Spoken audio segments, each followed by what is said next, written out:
The LOP is not just a leader of the opposition for the party with the biggest numerical strength. It's a national office established by the Constitution. It serves all, the entire country. It's just not limited to NUP or FDC if we are the party with the biggest numerical strength. It's a national leader. Matter. On my part, Mr. Chairman, on behalf of the party, the National Resistance Movement Party, in its thinking, in its philosophy, wouldn't want to constrict itself into a thinking that makes everybody feels like we are not giving them a chance.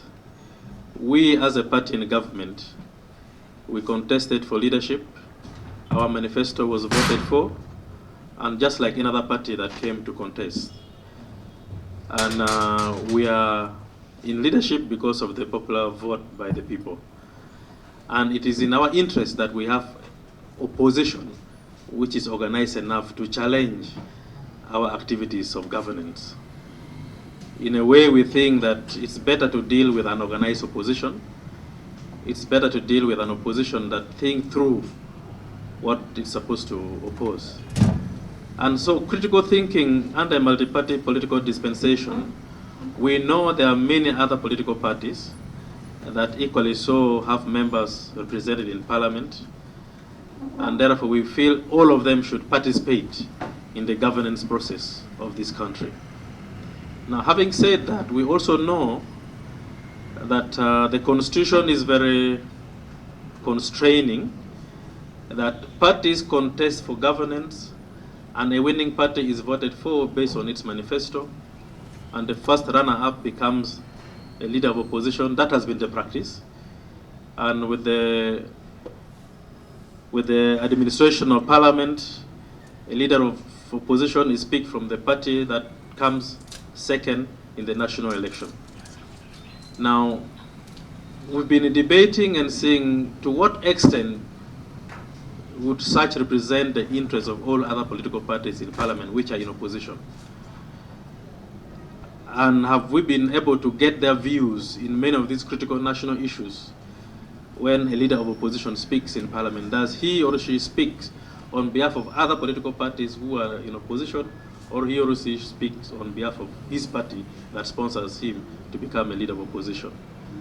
Now, having looked at these two scenarios, I would therefore request that I invite the Director League of the party to take us through what the party feels could be the most appropriate way through in this. Thank you. Thank you. As I also invite you to a large hour snack with a cup of... Thank you, honorable members of the committee, for inviting us. Indeed, I reiterate the appreciation expressed by the Secretary General for us being here. We have looked at the bill, the Administration of Parliament Amendment Bill 2024. We have looked at the objects of the bill, and we will comment on them as the matters on which they comment arise. We have also noted that there are some additional proposals in the bill which do not seem to be captured by the object of the bill. They appear to have been proposed by the mover of the bill subsequently. Nonetheless, as that is a matter entirely of procedure, we shall still address them, and we leave the rest of it to the committee and to Parliament. So on clause 1 of the bill proposes to change the definition of the leader of the opposition. The current act is that the current law is that the leader of the opposition is that person who is elected by the party in parliament with the highest numerical strength. I think that is section 11. I must have misplaced my act somewhere. Now, we believe that to cast the leader of the opposition as such would go against the established traditional parliamentary systems in most of the Commonwealth jurisdictions. The leader of the opposition is typically a leader chosen by the largest political party not in government, and that position typically exists in multi-party democracies. Now, in fact, in other jurisdictions where it is completely a parliamentary democracy, the leader of the opposition naturally is the leader of the other party that has come second. But in our case, because we have some sort of hybrid, the leader of the opposition is not necessarily the leader of that party, but is elected or selected by that party that has come second. But I think for want of better language, the law talks about the biggest numerical strength in parliament, because the leader of opposition is elected in parliament. So that office is established by Article 81A of the Constitution, so it's a constitutional office. And we hold the view that the current definition aligns well with multi-party democracy. We do not think there is anything wrong with it, and we shall explain that later. Clause 2 is the one that proposes to have members of all the political parties in opposition in parliament elect a leader of the opposition. Now, if we go back a little bit to the definition, the definition is assuming that the leader of the opposition is supposed to serve that party which he leads, which is not correct. The leader of the opposition is an office, it is established, it is there regardless of which party is in power or of which party comes second. So, but the office itself is established as the leader of the opposition with specific functions that are not delineated or are not limited to achieving the objectives of that political party. So we maintain that this runs contrary to multi-party democracy and negates the popular vote. When you look at the spirit of the law, the spirit of the law is that in a multi-party democracy, the party that achieves the biggest number of the popular vote forms government. It is that same spirit that says the other party that next achieves the next highest popular vote selects the leader of the opposition. So there is a popular vote to it, and you cannot purport to take that away. And so we think that an attempt to then subject that leader of opposition to the other political parties in the House would effectively be stripping the other political party of its right and power in some sense. So that is our position on that. We are inclined to suggest and propose that the law remain as is on that point.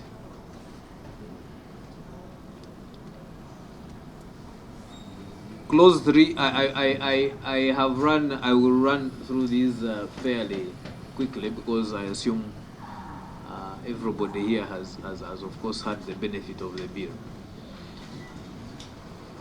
This clause seeks to add, that's clause 3, seeks to add grounds upon which a leader of opposition can be removed. Now, all these things are a bit connected.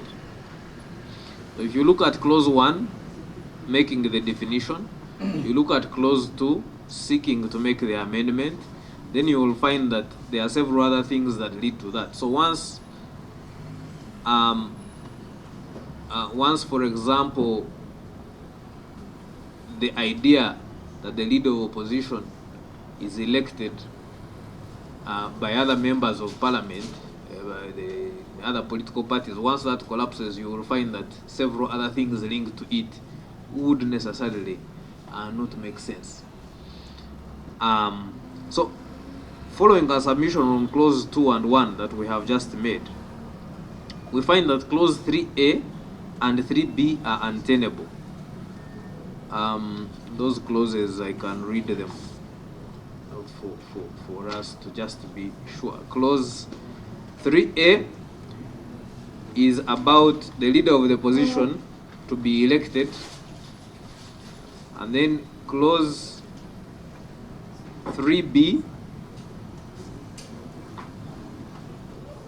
is the one that talks about a nomination of 3 persons from amongst whom the one will be elected. So naturally, those would collapse for the same reasons that we have given.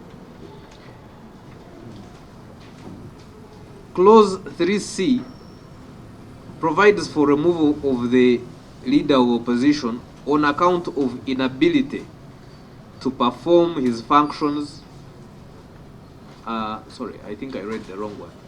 Clause 3A was, these are about how to remove additional grounds for removal of leader of opposition. So one is ceasing to be a member of the political party in opposition to the government having the greatest numerical strength. That is already covered by the law, which says if he ceases to be a member of that political party which elected him, that is automatic. So this is only proposed because it is based on changing the system. The second one is that he or she is removed from office of leader of opposition by a resolution of the members of the opposition parties in the parliament. Now, again, you can see here that the party now has lost its authority over its members and cannot discipline. And we think that for a multi-party democracy, the parties should be empowered, they should be strong, they should be allowed to grow. If you strip them, you keep stripping them, then we have a challenge. And since I have heard here that the proposal is to be effectuated at a future date, you never know who it will be. So we support the one that says he or she is unable to perform the functions of his or her office due infirmity of body or mind. That is natural, and that is a proposition that we support that can be added. There are 2 other propositions that are made in clause 3D and 3C, that he or she can be removed for being incompetent or for misbehavior. We find those problematic because they are too broad. They are too broad, and in their present state, they require now also some natural justice. How are you going to determine the incompetence? What if it is challenged? If it is challenged, it goes to court. In the meantime, we are stuck in parliament, and what is happening? So we find those 2 grounds too broad. We do not see so far that they are curing a particular mischief outside the provisions that are already provided for.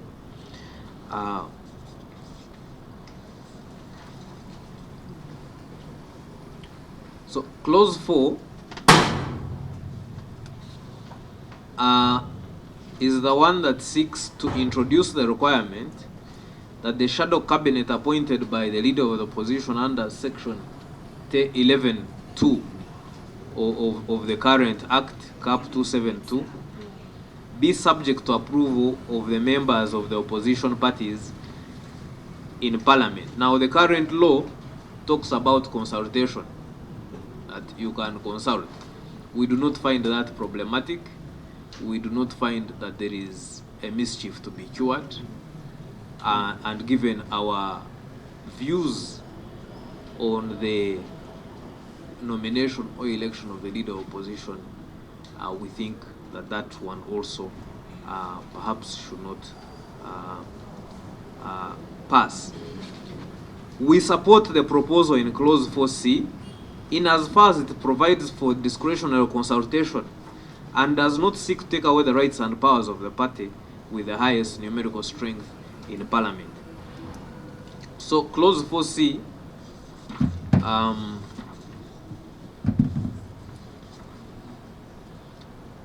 is the one that says that the leader of the opposition shall be required the leader of the opposition in consultation with opposition political parties represented in Parliament appoint chairpersons and deputy chairpersons of standing committees which are required to be chaired or deputized by members from the opposition. This will ensure that the views of the political parties are considered while appointing chairpersons and deputy chairpersons of the opposition committees. We do not find a problem with that proposal. We would support clause 4C. Now, those were the main, I think, proposals in the bill, and then there were the additional proposals. One was on the election of the commissioners, and the proposal is that Section 2 of the Principal Act be amended to provide that the two commissioners who are backbenchers, that term is introduced, should be elected and they should not belong to the same party. But the provisions of the Act as it is now are based on, again, the recognition of multi-party democracy. All these offices are based, because they are talking about numerical strength. That is our democracy. That is how it runs. So the underlying assumption is that the ruling party and that the party with the largest numbers not in government would generally represent the majority of Ugandans, one the alternative of the other. So we propose that the amendment would take away that critical factor, and would think that there is no problem with that provision staying as it is. The other additional proposal was on budgeting for the LOP office. Again, we go back to the fact that this is an office and the budgeting is done for the office. The budgeting is not done for the party or for the individual that is in the office. It is for the office. We take the view that it would not serve the purpose if you now spread that budget among political parties. You are not funding. It would assume that you have split the functions of that office among those political parties along some other line that we are not quite clear about. But also, as you know, the political parties already get funding based on their numerical strength. So this would run counter to that and would not, again, think that it serves the purpose which it is thought to be serving. And if that purpose itself, I think, is contrary to the office. So then there was a hypothetical presented. There is a provision, an additional proposal that is based on a hypothetical situation where a political party in the opposition, two political parties in the opposition, have the same number of MPs in Parliament. Now, it is hard to deal with a hypothesis, but our view would be that it is unlikely. It is unlikely that you would have the second party in a general election. You would have a tie in the votes in the general election and have a tie in the members of Parliament. Our view would be that the better way to solve that hypothetical situation would be to deal with the party that comes second in the general election. But that is still a hypothetical, and I say this with a lot of reservations because it is a hypothetical. It's a bit complicated to deal with. The final proposition in the additional proposals was the election again of the chief whip. I think this follows the same position that we have discussed regarding these elections. I think the chief whip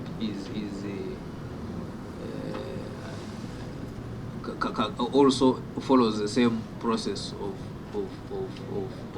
election. Incidentally, the law does not say that these people must be, for example, the chief whip should be elected from the party with the, should be an MP belonging to the party with the highest numerical advantage. It doesn't say that, but the appointment would come from that party. So, Honorable Chairperson and members, that is a high-level summary of our views on the bill. As my Secretary General has said, we shall be pleased to submit a formal written view on the matter. Mr. Chairman, if you may, I can maybe invite my colleagues who are here with us to, if they have anything else to add on the presentation by the Director Legal. But the short and long of it is NRM, regardless of how opposition present themselves, whether in groups or individually, we just want a credible. To say something for emphasis. Why we agreed with the position the Director Legal stated was that when you look at clause 1, where it says the amendment seeks to ensure that the leader of opposition represents the views and aspirations of all political parties. The question was, are the views the same? Because every party came there with their views. So at this moment, to purport to box them into one corner and have one view may be a little difficult, because you're saying he's going to represent the views and the aspirations. Everybody came with different views. The other thing was Article 82 of the Constitution gives really discretion to Parliament to do this.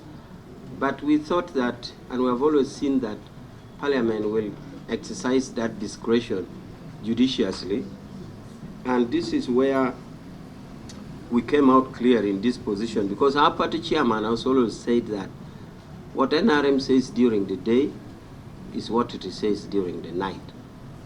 And therefore we expected that this discretion, Parliament would use its discretion very judiciously, not with suspicion. And that is why we are honest to this position that Director Legal has said.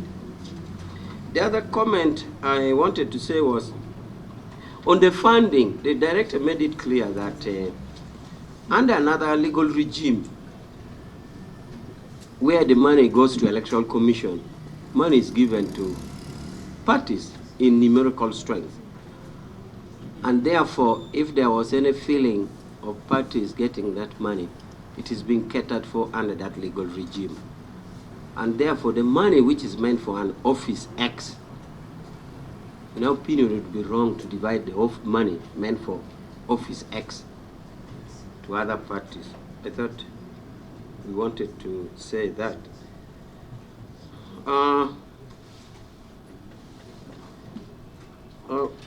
And you see, even when you go to the draft, the text as it is, I think because of that wanting mind, the drafting was like to budget and allocate to the parties in opposition to government in Parliament, in accordance to their. You see that jumping in the drafting to allocate what? To allocate, and it consistently in the draft to allocate, meaning that in a kind of hasty mind, the drafts lady or draftsman also was not confident, because in other words was supposed to draft that to allocate money for opposition, leader of opposition, but he didn't want to commit that to allocate money for leader of opposition. So that hasty mind led to that kind of drafting. So I just wanted to say this, if it is for matters of emphasis or clarity, but the position is what the Director Legal has stated. I thank you.